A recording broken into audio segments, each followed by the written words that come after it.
Hello, I'm Stuart. Before we start, we want to share that this video uses AI for graphics and voice, but all the information is manually researched by our team. Here in the video, we will share the details for the Call of Duty, Black Ops 6, error code 0x0001338 12564N. As per our research, the error comes when players try to launch the game. Users shared that the installation process goes fine, but as soon as they try to open the game, they receive this error on the screen.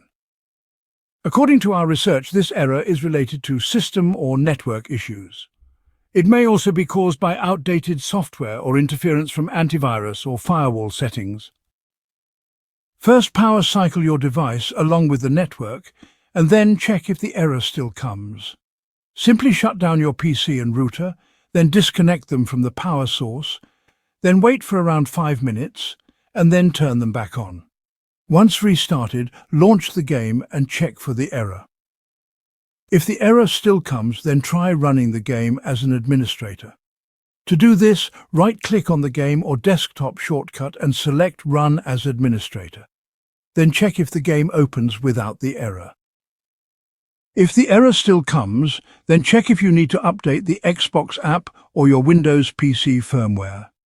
Make sure everything is up to date and then try launching the game again. If you still get the error, then go to support.activision.com/online services and select your game from the screen to check if the game servers are down for some reason. If the game servers are up and running but you still have the error, then try disabling your device firewall and antivirus temporarily.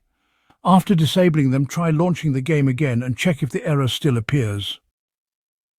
Thanks for watching. This is all we have for the error. If this video helped, don't forget to like, share and subscribe. Have any questions or issues? Drop them in the comments below. See you in the next one.